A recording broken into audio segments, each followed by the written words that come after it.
എറണാകുളം ജില്ലയിലെ പള്ളിക്കരയിൽ വീട്ടിലേക്ക് മണ്ണിടിഞ്ഞു വീണ് വൻ നാശനഷ്ടമുണ്ടായി.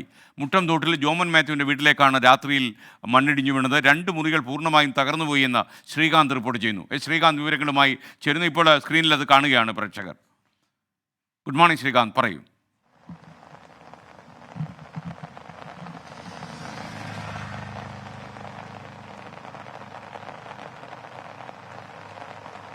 Very good morning S K. ഈ മഴ വലിയ ദുരിതം എറണാകുളം ജില്ലയിൽ അങ്ങോളം ഇങ്ങോളം വിതയ്ക്കുകയാണ്. ഇപ്പോഴും അതിശക്തമായ മഴ ഒരു ഇടവേളയ്ക്ക് ശേഷം വീണ്ടും എറണാകുളം ജില്ലയിൽ വ്യാപകമായി തുടരുന്നു.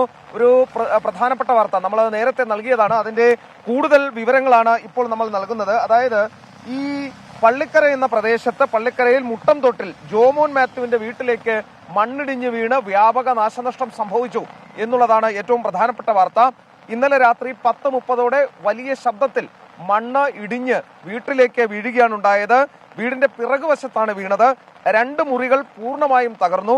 കിടപ്പുമുറിയിലെ ജനാലകൾ, അലമാരകൾ, കട്ടിൽ എന്നിവയ്ക്കും നാശനഷ്ടം ഉണ്ടാവുകയും ചെയ്തിട്ടുണ്ട്. ഏറ്റവും പ്രധാനപ്പെട്ട കാര്യം, ഇതൊരു കുന്നിൻ പ്രദേശമാണ്. ഇപ്പോഴും മണ്ണിടിച്ചിൽ ഭീതി തുടരുകയാണ്. നമ്മളവിടെ നിന്ന് ഈ ദൃശ്യങ്ങൾ പകർത്തുമ്പോൾ പോലും മണ്ണിടിഞ്ഞ് വീഴുന്നുണ്ടായിരുന്നു. ഏത് നിമിഷവും അപകടം സംഭവിക്കാവുന്ന നിലയിലാണ് ഈ കുന്നിൻ പ്രദേശങ്ങളിലെ ഒട്ടുമിക്ക സ്ഥലങ്ങളും. സ്വാഭാവികമായും ജില്ലാ ഭരണകൂടത്തിന്റെ ഇടപെടൽ ഉണ്ടാകേണ്ടതുണ്ട്.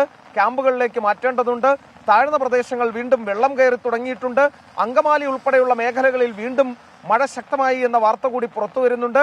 അതായത് ഇപ്പോൾ നമ്മൾ ദൃശ്യത്തിൽ കാണിച്ചത് പള്ളിക്കരയിലെ ഒരു വീട്ടിലേക്ക് മണ്ണിടിഞ്ഞു വീണ് വലിയ ദുരന്തം ഒഴിവായി. പക്ഷേ അവരുടെ വീടിന് വലിയ കേടുപാട് സംഭവിച്ചതാണ്. S K. ഓക്കെ, ശ്രീകാന്താണ് വിവരങ്ങൾ